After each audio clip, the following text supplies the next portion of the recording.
क्या आप जानते हैं कि 1,000 रुपए से हम 187 करोड़ 63,47,180 रुपए कैसे कमा सकते हैं? तो डोंट वरी, इस वीडियो को आप पूरा देखिएगा क्योंकि इसके एंड में हम ये कैलकुलेशंस देखेंगे विद प्रूफ। एनीवेज, क्या आपको पता है कि जिम साइमंस ने वॉरेन बफेट से 3 गुना ज्यादा रिटर्न लिया और वो भी 30 सालों तक, लेकिन फिर भी उनकी वेल्थ वॉरेन बफेट से कम है। पीटर थील ने वॉरेन बफेट से ऑलमोस्ट ऑन एन एवरेज 5 गुना का रिटर्न लिया और वो भी 22 सालों तक, फिर भी उनकी वेल्थ वॉरेन बफेट से कम है। क्या आपको पता है कि ऐसा क्यों हुआ? क्योंकि वॉरेन बफेट बचपन में ही इस कंपाउंड इक्वेशन को समझ गए थे। क्योंकि उन्हें पता था कि वो कितने पैसे कमाएंगे वो 3 चीजों पर डिपेंड करता है। प्रिंसिपल यानी आपके पास कितने पैसे हैं इन्वेस्ट करने के लिए, आर यानी कितना रेट ऑफ इंटरेस्ट हम ले सकते हैं, और टी यानी टाइम। और क्योंकि कम एज में उनके पास पैसे तो थे नहीं, लेकिन उन्होंने ये नहीं बोला कि मैं तो छोटा हूँ, मेरे पास पैसे नहीं है और अभी मैं क्या कर सकता हूँ, बल्कि उन्होंने ये सोचा कि बेशक पैसे ना हो लेकिन टाइम तो बहुत है और रेट ऑफ इंटरेस्ट को मैं अपनी स्किल से बढ़ा सकता हूँ, इसलिए कंपाउंडिंग मेरे लिए काम कर सकती है। वैसे ही हमें भी सोचना चाहिए कि बेशक हमारे पास अभी कम पैसे हैं लेकिन हमारे पास अभी टाइम है जो इस इक्वेशन में अवेलेबल है, और उतना टाइम किसी 40 साल के इंसान के पास नहीं होगा, बेशक वो साल के 1 करोड़ पे ही क्यों ना कमा रहा हो। तो इस वीडियो में हम डिटेल में ये देखेंगे कि हम किस में और कैसे इन्वेस्ट कर सकते हैं अपने पहले 1,000 रुपए को। So let's start my dear brothers and sisters. Okay, तो अब हम इमेजिन करते हैं कि आपके और आपके बेस्ट फ्रेंड के पास 1,000 रुपए हैं। आपका बेस्ट फ्रेंड उसे किसी एंजॉयमेंट के लिए खर्च करना चाहता है, नेटफ्लिक्स की सब्सक्रिप्शन, मूवीज एक्सेट्रा, क्योंकि वो बिलीव करता है यार प्रेजेंट में जियो। 1,000 रुपए से कौन सी किसी की लाइफ चेंज होने वाली है, फ्यूचर में मेरी अच्छी जॉब लगेगी और उसे पता नहीं कितने 1,000 रुपए कमा लूंगा। लेकिन आप थोड़े इंटेलिजेंट हैं, लॉन्ग विजनिस्ट हैं, आपको पता है कि कंपाउंडिंग क्या है। जब इंटरेस्ट के ऊपर इंटरेस्ट मिलता है तो छोटा अमाउंट भी बड़ा हो जाता है। लेकिन इन्वेस्ट कहाँ किया जाए, सवाल तो ये है। लेट्स से आप निफ्टी 50 में 20 साल से 50 साल तक पैसे इन्वेस्ट करने लग जाते हैं, तो 30 साल बाद यानी 50 की उम्र में आपके पास 60 लाख के करीब एक्स्ट्रा कैश होगा, जबकि आपने इन 30 सालों में टोटल अमाउंट सिर्फ 3,60,000 रुपए ही इन्वेस्ट किया है, और वो भी किश्तों में। इसकी कैलकुलेशन ये रही। अगर आप इसमें इंटरेस्टेड हैं तो इसके स्क्रीनशॉट ले सकते हैं या स्लो मोशन में देख सकते हैं। इसमें हमने रेट ऑफ इंटरेस्ट 15% लिया है, 15% का real example with real data हम आगे देखेंगे। एनीवेज, ये 60 लाख रुपए जो आपको मिलेंगे ये एक एक्स्ट्रा अमाउंट है। इसके अलावा अगर हमने और पैसे इन्वेस्ट करे होंगे तो ये अमाउंट बहुत बड़ा होगा। अब जरा देखते हैं कि आपके बेस्ट फ्रेंड के साथ क्या हुआ होगा। उसे होश आता है 30 साल की उम्र में और वो आपसे 3 गुना ज्यादा 3,000 रुपए हर महीने इन्वेस्ट करने लग जाता है। इसके बावजूद उसके पास 50 की एज में 17 लाख रुपए आपसे कम होंगे, यानी सिर्फ 43 लाख रुपीस होंगे। ये रही आपके फ्रेंड की इन्वेस्टमेंट कैलकुलेशन। इसे भी आप एक बार देख सकते हैं। अब आप में से जो लोग इम्प्रेस हो गए हैं वो सोच रहे होंगे कि वाह, ये तो बहुत अच्छे रिटर्न है, लेकिन ये रिटर्न मिलेंगे कहाँ से? तो मैक्सिमम लोगों को पता है कि ये निफ्टी 50 नाम का इंडेक्स फंड है जो हमें ऑन एन एवरेज 15% का रिटर्न दे सकता है। इसके बारे में अगर आपको और जानना है तो इसके ऊपर हमने डिटेल में कोर्स बनाया है जिसका लिंक मैं डिस्क्रिप्शन में दे दूंगा। अब हमें से मैक्सिमम लोगों के मन में ये सवाल आ रहा होगा कि यार अगर हम इतने पैसे कमा सकते हैं तो मैक्सिमम लोग सिप को कंटिन्यू रख क्यों नहीं पाते? रीजन 1, ज्यादातर लोग ये सोचते हैं कि अगर मैं हर महीने पैसे डिपॉजिट नहीं कर पाया तो क्या होगा। अब सिप का मतलब है सिस्टमैटिक इन्वेस्टमेंट प्लान, और इसमें हम पैसे डिपॉजिट कर रहे हैं। ये कोई लोन की EMI नहीं है कि अगर हमने नहीं भरी तो बैंक वाले हम पर कोर्ट केस कर देंगे। इसलिए सिप से डरने की जरूरत नहीं है।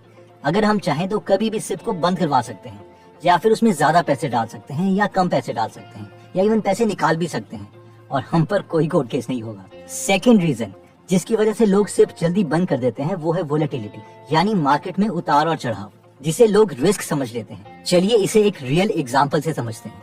ये निफ्टी 50 का एक्चुअल डेटा है। इसमें सबसे पहला कॉलम इन्वेस्टमेंट डेट है, यानी जिस दिन हम निफ्टी 50 में पैसे इन्वेस्ट करेंगे। Second column cumulative invested amount है, यानी अभी तक हमने कितने पैसे इन टोटल इन्वेस्ट कर चुके हैं। और थर्ड कॉलम है मार्केट वैल्यू, यानी हमारा इन्वेस्टेड पैसा अब कितना हो चुका है। तो पहली रो में हम 30 जून 1999 को 1,000 रुपए इन्वेस्ट करते हैं तो वो 1,000 रुपए ही रहेंगे। एक महीने के बाद यानी 30 जुलाई 1999 को दोबारा से 1,000 रुपए इन्वेस्ट किए, तो टोटल पैसे जो अभी तक हमने इन्वेस्ट किए हैं वो है 2,000, क्योंकि 1,000 पिछले महीने किए थे और 1,000 इस महीने, और इसकी मार्केट वैल्यू होगी है 2104 रुपए। इस मूवमेंट में मैक्सिमम लोग खुश हो रहे हैं कि वाह, हमारे 2,000 रुपए 2104 रुपए में कन्वर्ट हो गए, हमारे पैसे बढ़ रहे हैं, और 104 रुपए हमने 2 महीने में ही कमा लिए, जिसका मतलब है कि हमने अप्रोक्सीमेटली 5.2% 2 महीने में अर्न किए, यानी साल के 30% के आसपास। हम तो तहलका मचा देंगे, लेकिन रियलिटी में कोई तहलका नहीं मचा है। अभी हम आगे देखते हैं। हमारे इन्वेस्टमेंट के तीसरे महीने तक हम 3,000 रुपए इन्वेस्ट कर चुके हैं और वो बन गए हैं 3287 रुपए। चौथे महीने 4,000 रुपए बन गए हैं 4266 रुपए। यहाँ तक सब ठीक था, लेकिन फिफ्थ महीने अभी तक टोटल इन्वेस्टमेंट हमने की है 5,000 रुपए की, जो बन चुके हैं 4834 रुपए। अब आप बोलेंगे यार ये क्या, मैं तो लॉस में चला गया। अब आपको इस थियरी पर डाउट होने लगेगा। अगले कुछ महीने फिर सिचुएशन ठीक होगी, लेकिन फिर दोबारा से 14th, 15th, 16th मंथ में आपकी NAV की मार्केट वैल्यू आपकी इन्वेस्टमेंट से भी कम है।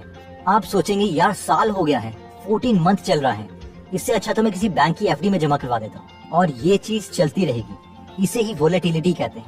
आप 28th मंथ में देखो, आपको 2 साल से ज्यादा समय हो चुका है इन्वेस्ट करते हुए, हर महीने 1,000 रुपए, लेकिन इन 28,000 रुपीज की वैल्यू 20,267 रुपीज है।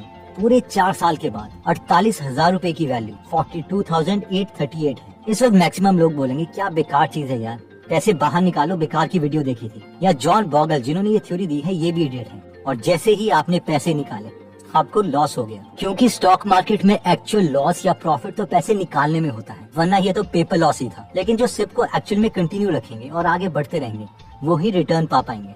तो 30/10/2007 में जो लोग अभी तक टोटल 1,01,000 रुपए इन्वेस्ट कर चुके हैं, उनके पैसे हो गए हैं 4,12,916 रुपए, जो दोबारा से अब कम या ज्यादा होते रहेंगे। 2 मई 2017 तक आप टोटल इन्वेस्ट कर चुके हैं 2,15,000 रुपए और आपका टोटल अमाउंट हो चुका है 9,29,510 रुपीज। और फाइनली अगर हम आज तक की बात करें, यानी 30 अगस्त 2021 तक, तो अभी तक हम इन्वेस्ट कर चुके हैं 2,67,000 रुपए और आपकी NAV की टोटल मार्केट वैल्यू है 18,68,206 रुपए, यानी 18 लाख रुपए। और अगर इसका हम परसेंटेज रिटर्न देखें तो आपको टोटल रिटर्न मिला है 15.3%। और ये वोलेटिलिटी रीजन है जिसकी वजह से कोई इन्वेस्ट नहीं करता। इसलिए वॉरेन बफेट कहते हैं whenever I buy stocks I assume market is closed for next 5 years। यानी जब मैं कंपनी के शेयर्स लेता हूँ तो मैं ये एज्यूम करता हूँ कि मार्केट अगले 5 सालों के लिए बंद है, क्योंकि उन्हें पता है कि उनके शेयर्स की वैल्यू बढ़ती रहेगी और कम होती रहेगी। और वोलेटिलिटी शेयर मार्केट का नेचर है।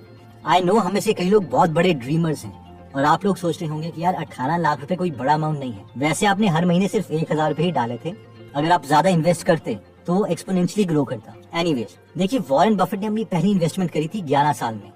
लेट से हम 9 साल लेट हो चुके हैं और हम इन्वेस्टमेंट स्टार्ट करते हैं 20 साल की उम्र में। 1,000 पे हर मंथ हम पैसे डालते रहते हैं और लाखों की नौकरी लगने पर भी हम कुछ पैसे इंक्रीज नहीं करते। देखो अभी वॉरेन बफेट की एज हो चुकी है 91 ईयर्स और उनकी नेट वर्थ है 6.4 लाख करोड़ रुपीस। आप मुझे बताओ कि अगर आप में कोई स्किल सेट नहीं है, सिर्फ इंडेक्स फंड में ही हम इन्वेस्ट करते रहते हैं, तो आपकी net worth at the age of 91 years क्या होगी? अगर हम इंडेक्स फंड का 15% रेट ऑफ इंटरेस्ट माने और महीने के हम 1,000 रुपए यानी साल के सिर्फ 12,000 रुपए इन्वेस्ट करते रहें, तो अगर हम 20 साल से स्टार्ट करते हैं तो 91 ईयर्स की एज में हमारे पास होंगे 187 करोड़ 63 लाख 47,170 रुपीज एंड 11 पैसे। ये रही इसकी कैलकुलेशन। इसे भी हम चाहें तो डिटेल में देख सकते हैं। I mean not bad. हमें तो वॉरेन बफेट की तरह किसी भी कंपनी की एनुअल रिपोर्ट पढ़नी ही नहीं थी। सिर्फ 1,000 रुपए हर महीने खुद ब खुद ऑटोमेटिकली इंडेक्स फंड में जाते रहते हैं। हम में से जो लोग सोचते हैं कि यार 91 साल तक तो पता नहीं जिएंगे भी या नहीं, फिर क्या फायदा? फिर मुझे ये बताओ कि आप खुद तो अपने को वॉरेन बफेट से कंपेयर कर रहे हो और उनकी एज तक का पेशेंस हमारे पास है नहीं। एनीवेज, जो लोग स्मार्ट हैं वो इस वीडियो का मैसेज समझ गए होंगे और अपनी इंटेलिजेंस को यूज करके कुछ ना कुछ एक्शन लेंगे। तो दोस्तों बेसिकली इसमें हमने देखा कि अगर हमारे पास शुरू में ज्यादा पैसे नहीं है, तब भी हमारे पास कंपाउंडिंग के मैजिक के लिए टाइम और इंटरेस्ट रेट है। फिर हमने देखा कि इंडेक्स फंड में जनरली लोग इसलिए कंटिन्यू नहीं कर पाते क्योंकि इसकी वोलेटिलिटी यानी उतार चढ़ाव है। इसके अलावा हमने देखा कि सिर्फ कोई बैंक की EMI लोन की तरह नहीं है कि अगर हम इन्वेस्ट नहीं करेंगे तो हमारे ऊपर कोर्ट केस हो जाएगा। हम जब चाहे इसे बंद कर सकते हैं, ज्यादा पैसे डाल सकते हैं या फिर पैसे निकाल सकते हैं। दोस्तों अगर आपके घर में कोई भी यंग पर्सन है तो उसके साथ ये वीडियो जरूर शेयर करें ताकि वो भी इन्वेस्टिंग को समझ पाए। इंडेक्स फंड पर जॉन बॉगल ने एक बहुत ही ऑसम बुक लिखी है, the little book on common sense investing.